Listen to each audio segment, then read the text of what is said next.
नमस्ते, जय गुरुदेव। संन्यास उपनिषद का 14वां चैप्टर है।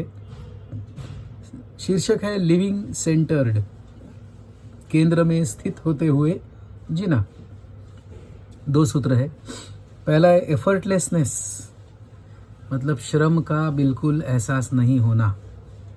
नॉन डूइंग, अकर्म, leads one to his centre. ये कहाँ ले जाता है? एफर्टलेसनेस और नॉन डूइंग आत्म केंद्र की तरफ ले जाता है, व्यक्ति के केंद्र की तरफ ले जाता है, सेंटर की तरफ ले जाता है। वो सेंटर कैसा है? फ्री ऑफ वांट्स, कोई वहाँ इच्छा नहीं है, डिज़ायर नहीं है, ज़रूरतें नहीं है। ऐसी वो जो अवस्था है ना, परिपूर्ण स्थिति है, पूर्णत्व है, होलनेस है, कंप्लीटनेस है, कंटेंटमेंट है। ऐसा जो सेंटर है ना, उस सेंटर की तरफ एफर्टलेसनेस, नॉन डूइंग ले जाता है। ये पहला सूत्र है। दूसरा सूत्र है बीइंग इन वन सेंटर, अपने केंद्र में रहना। इन नोबडीनेस, मैं कोई भी नहीं हूँ, कुछ भी नहीं हूँ, इस अवस्था में रहना। डिवॉइड ऑफ आईनेस, अहम के बगैर होना। द सन्यासी मूव्स इन द वर्ल्ड। ये सन्यासी जो है ना, ये ऐसे दुनिया में जीता है, खुद के केंद्र में स्थित, नोबडीनेस में और अहम से मुक्त। ये 3 क्वालिटीज बताई है सन्यासी दुनिया में कैसे जीता है। सन्यास क्या कुछ पर्टिकुलर यूनिफॉर्म से आता है, कोड ऑफ कंडक्ट से आता है, कुछ रिचुअल्स से आता है, कुछ कर्मकांड से आता है? ये तो बहुत बाहर की बातें हो गई सारी। तो इस चैप्टर को हम फिर से पढ़ते हैं, दोनों सूत्रों को। लिविंग सेंटर्ड, ये सन्यासी का लक्षण है। केंद्र में स्थित होते हुए, आत्म केंद्र में स्थित होते हुए दुनिया में विचरण करना। तो अवस्था कैसी है? स्व में स्थित है, मतलब स्वस्थ है, और स्वास्थ्य के साथ वो दूसरों से व्यवहार कर रहा है। तो स्वस्थ आदमी जब व्यवहार करेगा तो उसमें से स्वास्थ्य ही प्रकट होगा, और अस्वस्थ जो खुद में स्थित नहीं है, ऐसे आदमी व्यवहार करेगा तो अस्वास्थ्य ही फैलाएगा। तो बीमारी क्या है? खुद से हट जाना बीमारी है। तो स्वास्थ्य क्या है? खुद में एस्टैब्लिश हो जाना ही स्वास्थ्य है।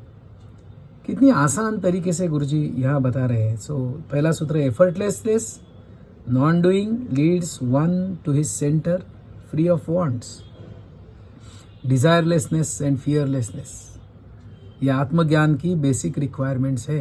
ये जब तक आता नहीं है ना, आत्मज्ञान संभव नहीं है। आत्म का ज्ञान मतलब आत्मा को जो ज्ञान होता है वो, या आत्मा का ज्ञान जो ईगो को होता है, संबडीनेस को होता है वो। अगर ईगो और संबडीनेस को कुछ ज्ञान होता है तो क्या वो परिपूर्ण होगा, कंप्लीट होगा?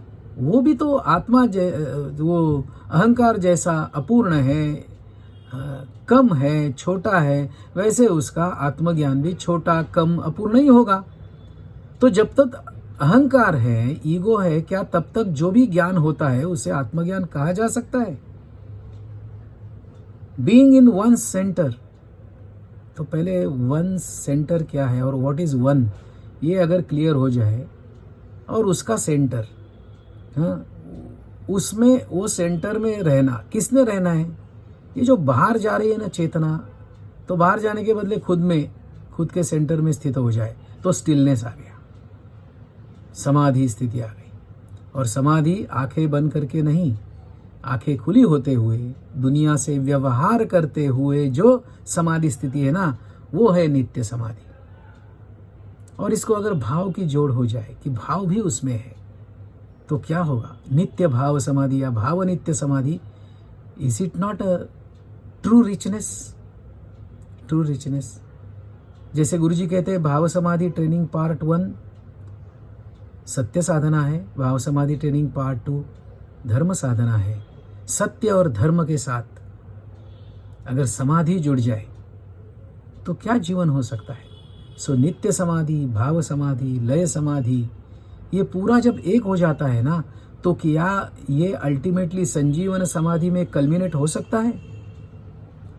अगर अनुभव करना है तो आपको स्टेप बाय स्टेप ही जाना पड़ेगा। इसमें जल्दबाजी कोई काम की नहीं है। जैसे मेरा खुद का अनुभव है, मैंने पहले SSY का क्लास किया था जिसमें लय समाधि क्या है वो मुझे सिखाया गया। फिर उसके बाद 5 दिन का रेसिडेंशियल प्रोग्राम था, नित्य समाधि शिविर, वो मैंने अनुभव किया। तब मुझे पता चला अरे ये इससे आगे आगे है, कुछ और भी है, डीप है आगे। मतलब ये प्रोग्रेस नहीं है, खुद की तरफ जाना है ज़्यादा। और फिर सत्य साधना की, धर्म साधना की, उसका अनुभव किया तो पता चला ये तीनों अगर एक साथ है ना तो बात बन गई। तो मेरी तो आपको रिक्वेस्ट है, ये संन्यासोपनिषद गुरुजी ने जो बोला है ना, ये खाली सुनने के बदले आप SSY, AMC, BST1, BST2 ये पैकेज कम से कम 3 बार दोहराइए। पहली बार नहीं समझता है, एटलीस्ट मुझे तो पूरा नहीं समझा। पता नहीं 3 बार रिपीट करने के बाद भी पता चलेगा कि नहीं। लेकिन हमारे यहाँ एक मैजिकल फिगर है 7। तो 7 जो है ना तो 3 से ज़्यादा मैजिकल है।